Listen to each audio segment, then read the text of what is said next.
Hello everyone. मला खूप आनंद होतोय आज तुमच्याशी एक कॉम्प्लिकेटेड केस शेअर करण्यासाठी, ज्या केसेसच्या बाबतीत आपण बोलूया. नमस्कार, मी डॉक्टर सचिन कुमार पाटील. मी एक इंटरनॅशनल कार्डिओलॉजिस्ट आहे आणि 9 पल्स हॉस्पिटल येथे कार्यरत आहे. एक कॉम्प्लिकेटेड केस विषयी डिस्कस करूया. या गोष्टींच्या बाबतीत बोलण्याच्या अगोदर मी तुम्हाला थोडंसं क्लिनिकल बॅकग्राऊंड त्या केसेसच्या बाबतीत सांगतो. 70 वर्षाचे यंग जेंटलमॅन जे खूप एक प्रोत्साहित टीचर पण होते, त्यांना नोव्हेंबर 2022 मध्ये हृदयाचा हार्ट अटॅक झाला आणि त्यानंतर त्यांची अँजिओग्राफी करण्यात आली. त्या अँजिओग्राफीमध्ये बघण्यात आलं की त्यांना तिघी शिरांमध्ये क्रिटिकल ब्लॉकेजेस आहेत. त्यामुळे ज्या पद्धतीने अप्रोप्रिएटली सायंटिफिकली इंडिकेटेड होतं त्या पद्धतीने त्यांची हाय रिस्क बायपास सर्जरी करण्यात आली. बायपास सर्जरी केल्यानंतर पेशंटला खूप छान वाटत होतं. पेशंट इम्प्रूव्ह पण झाले होते. त्यांची बायपास सर्जरी करण्याच्या अगोदर हृदयाची कार्यक्षमता 15 ते 20% होती. ती हृदयाची कार्यक्षमता बायपास सर्जरी झाल्यानंतर 30 ते 35% इम्प्रूव्ह पण झाली होती. पण बायपास सर्जरीनंतर इव्हेंच्युअली 6 महिन्यानंतर पेशंटला पुन्हा थोडंसं धाप लागायला लागलं, चालताना दम लागायला लागला. म्हणून हळूहळू काय हे सिम्पटम्स पेशंटचे जे धाप लागण्याचा त्रास होता, छातीत दुखण्याचा त्रास होता, हा त्रास वाढत होता आणि पेशंटला प्रॉमिनंटली कफ हा सिम्पटम्स होता, म्हणजे पेशंटला खोकला येतो. त्यामुळे पेशंट आमच्या इथले असलेले चेस्ट फिजिशियन्स डॉक्टर दिनेश वाघ यांच्याकडे आले. डॉक्टर दिनेश वाघांनी इव्हॅल्युएट केल्यानंतर आम्हाला असं कळलं की पेशंटचं हृदयाची पंपिंग कॅपॅसिटी कमी झालेली आहे. त्यामुळे पेशंटला खोकला लागतं.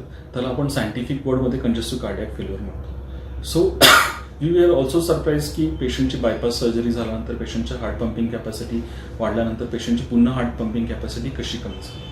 म्हणून आम्ही त्या डायरेक्शनने पेशंटचं इव्हॅल्युएशन चालू केलं आणि आम्ही पेशंटचं इव्हॅल्युएट करत असताना जेव्हा आम्ही त्यांची अँजिओग्राफी केली तेव्हा आम्हाला असं कळलं की पेशंटच्या नेटिव्ह वेसल्समध्ये तर क्रिटिकल ब्लॉकेजेस आहेतच, पण त्याबरोबर जे बायपास ग्राफ्ट पेशंटला देण्यात आले होते ते बायपास ग्राफ्ट बंद पडले. बायपास ग्राफ्ट बंद पडण्याचं कारण पेशंटचं कोलेस्ट्रॉल अनकंट्रोल असणं हे पण होतं.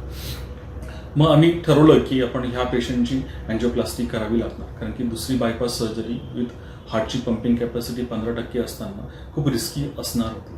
त्यामुळे ही अँजिओप्लास्टी केल्यानंतर पेशंटला बेनिफिट होणार की नाही होणार हे बघण्यासाठी आम्ही अगोदर पेशंटची व्हायबिलिटी स्टडी म्हणून स्टडी केली. व्हायबिलिटी स्टडी हे असा एक स्टडी आहे ज्याच्यात आपल्याला हृदयाच्या मसल्समध्ये ॲक्च्युअली व्हायबिलिटी आहे का, हृदयाच्या मसल्समध्ये खरंच जीव आहे का नाही हे आपल्याला बघता येतं. जेणेकरून आपण हृदयाला रक्तपुरवठा अवयव पुन्हा नॉर्मल केल्यानंतर हृदयाची पंपिंग कॅपॅसिटी वाढणार की नाही वाढणार हे आपल्याला बघता येतं. आणि आम्ही जेव्हा व्हायबिलिटी स्टडी केली तेव्हा आम्हाला असं बघण्यात आलं की हृदयाला रक्तपुरवठा करणाऱ्या तिन्ही शिरांच्या डिस्ट्रीब्युशन्समध्ये हृदयाच्या मसल्सला जीव होता, पण हृदयाच्या मसल्सला रक्तपुरवठा व्यवस्थित होत नव्हता. त्यामुळे हृदयाची पंपिंग कॅपॅसिटी कमी झाली होती. याचबरोबर काही प्रॉब्लेम्स आम्हाला या अँजिओप्लास्टी करताना फेस करावे लागत होते. सो पेशंटचा क्रिएटिनचा रिपोर्ट पण हायर साईडवर होता. त्यामुळे ओव्हरऑल सिच्युएशन्स अशा होत्या की पेशंटची बायपास सर्जरी ऑलरेडी झालेली होती. पेशंटची हृदयाची पंपिंग कॅपॅसिटी जी 30-35% गेली होती ती पुन्हा कमी होऊन 10-15% आलेली होती आणि पेशंटच्या तिघी वेसल्समध्ये क्रिटिकल ब्लॉकेजेस होते. त्यामुळे आम्ही ही अँजिओप्लास्टी कॉम्प्लिकेटेड अँजिओप्लास्टी करण्यासाठी ठरवलं.